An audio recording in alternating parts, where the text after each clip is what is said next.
Hello everybody, in Module 2 I discussed feedback effects. Module 2 has 6 lessons. Today we focus on Lesson 5, how feedback effects result in less disclosure. A key assumption in this module is that the market has something that the manager does not know about and wants to learn. In Lessons 2 through 4, we further assume that the manager does not have any information, which means that the manager has to completely rely on the market to learn. This assumption precludes studying firm disclosure issues, because firm disclosure assumes that the firm or the manager has something that the market wants to learn about. This lesson and the next, we're going to talk about firm disclosure issues in the presence of the feedback effect. When modeling disclosure in this context, one needs to think about what kind of information the manager possesses and discloses, and how manager's information is related or correlated with traders' information. We're also going to see that disclosure is going to affect the strength of feedback effects through traders' information acquisition activities, which is going to in turn affect disclosure. The discussion of this lesson is based on Gao and Liang 2013 JAR that shows that more disclosure can weaken the feedback effect. The key assumption is that the information that the manager knows is identical to the information that the informed investor may know. Therefore, more public disclosure is going to reduce the expected trading profit for the informed investor. So that's going to crowd out information acquisition of those informed investors. It's going to weaken the feedback effect and reduces firm value because the firm has less to learn from the market. This is the cost of more public disclosure. Now, if this is the only driving force, the solution would be no disclosure. They also introduce a benefits of public disclosure, which is through improving liquidity in the secondary markets.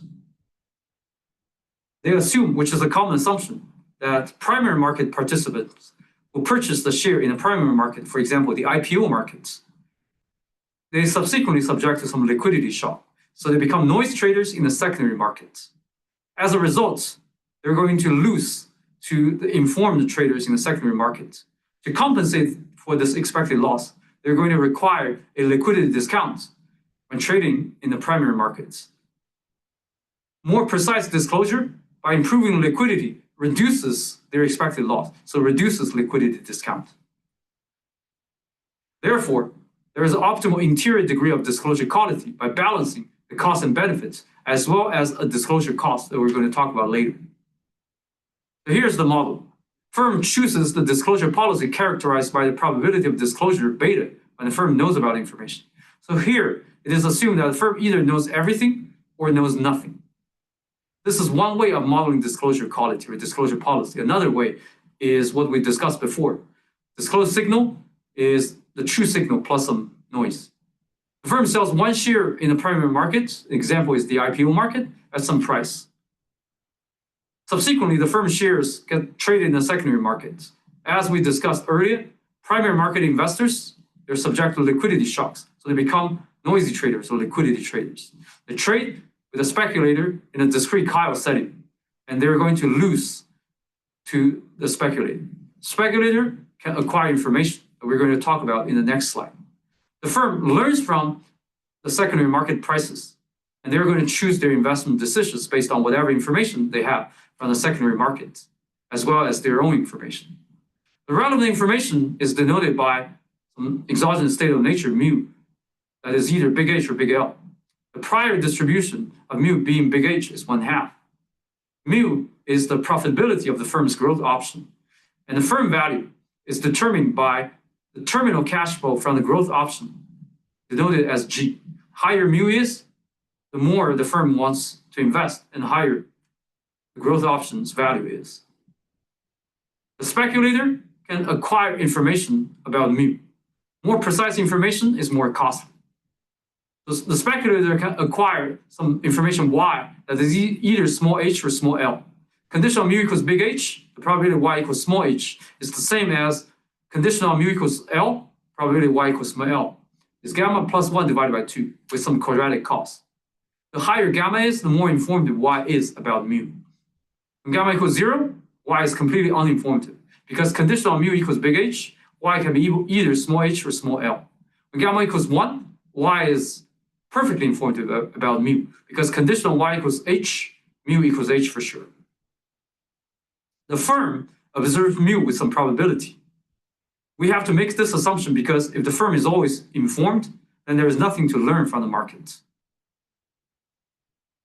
Conditional observing mu, the firm is able to disclose based on the disclosure policy or disclosure quality. The firm is going to disclose mu with probability beta f. The probability that the firm is informed f times the probability the firm is going to disclose conditional on being informed beta. With probability 1 minus beta f, the firm is going to disclose nothing. The firm also incurs a direct cost of disclosure, which is a standard strictly increasing and strictly convex in disclosure quality. This ensures that there is an interior solution. The firm chooses disclosure quality to maximize expected IPO proceeds. And this proceeds has three components. First, expected value of the growth option. The second is the liquidity discount, because as we discussed before, the primary market participants, they're expected to lose money from trading to a speculator at subsequent secondary market. The second term is the disclosure cost. The trading in the secondary markets follows standard discrete Kyle setting. The primary market investor is the liquidity trader and noise trader. So they trade N that is either minus sigma N or sigma N with equal probability. The speculator can observe public disclosure X and has its own private information. Based on those information, the speculator chooses demand, which is either buy sigma N or sell sigma N. The market maker observes the total order flow, which is the sum of the speculator's order and the liquidity trader's order. And the market maker sets the price P equals expected value of G minus W conditional on public disclosure and the order flow. Note here, the liquidity discount does not enter into the price because the liquidity discount affects the IPO proceeds but does not affect the firm value. We're going to talk a brief sketch about how to solve the model. If you want more details, check out the paper. So the model is an exented disclosure on top of a standard feedback model. Disclosure happens first, feedback happens later. So when you have actions that are taken sequentially, you usually use backward induction. You solve the latest chosen action first and then work back until you solve the earliest chosen action. The same applies for solving the standard feedback model, because the standard feedback model also has actions chosen sequentially. So first, we solve investment decision, because this is the last decision. And then we solve the trading game. The same method, conjecturing and then verifying the speculator's trading strategy. Then we solve for the speculator's information acquisition decision, because speculator's information acquisition decision determines the trading game. And their information acquisition decision happens first, and then trading game happens later. Finally, we solve for the disclosure quality. Let me summarize the key results. First, the private information acquisition quality gamma star decreases with beta. The higher disclosure quality reduces private information acquisition. And that's just because the crowding out effect. The manager and the speculator, essentially, they're looking for the same information.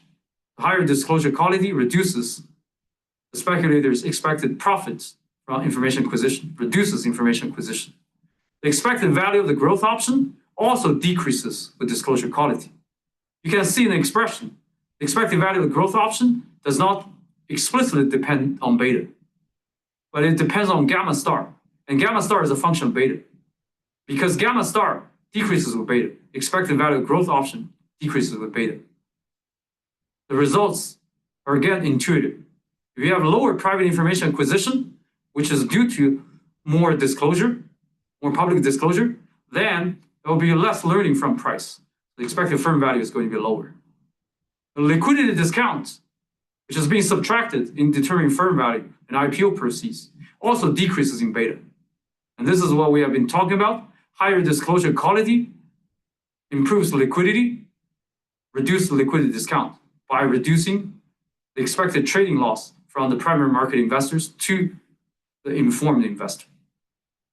And so the optimum beta is chosen to balance those terms. when you increase beta, the growth option is going to decrease. The disclosure cost is going to increase, but the liquidity discount is going to decrease. So first order condition with respect to beta, you will get the optimal disclosure quality. Now let's look at some comparative statics. The paper offers more comparative statics. I'm just going to summarize a few key ones. And so we can see here, beta star decreases with G, which is the importance of the growth option, if and only if G is sufficiently large. The intuition is, if growth option is sufficiently important, firm would like to learn from the markets.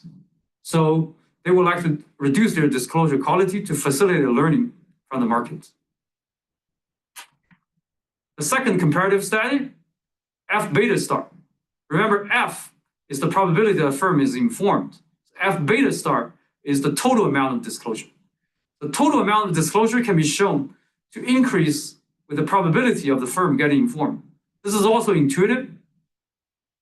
If the probability of firm getting informed is higher, there is less to learn from the markets. The feedback effect becomes less important. So using disclosure to reduce the liquidity discount becomes more important. That's why total disclosure increases.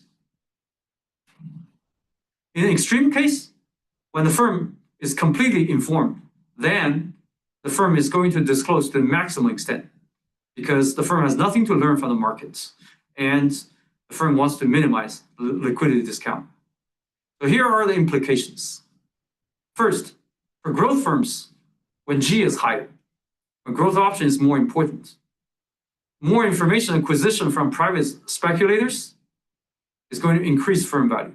Because when G is higher, you want more information acquisition. The growth firms, they also choose less precise disclosure to facilitate learning, to facilitate private information acquisition. This is from the comparative statics. Optimal beta is decreasing G when G is sufficiently large. And if you want to facilitate more private information acquisition, which means there will be more illiquidity, for example, higher bid-ask spread, higher probability informed trading in the secondary market for growth firms. In particular, when feedback effect is important. For example, when growth option is important. In addition, mandatory disclosure rules, by forcing firms to disclose, by forcing beta to increase beyond beta star, is going to hurt growth firms more because they're going to learn less from the markets. And for growth firms, learning from the market is important. And this happens in particular when the feedback effect is important. So Jayaranan and Wu 2020 RFS paper empirically shows that. To conclude, when firms and investors, they may be informed of the same type of information, more disclosure is not necessarily better. Firms may choose to disclose less to induce more private information acquisition and thus more learning from the markets. In the next lesson, we're going to see if firms and investors are informed of different types of information, what kind of information firms would prefer to disclose. If you want a test of your understanding of this lesson, check the quiz using the link of this slide. Thank you very much.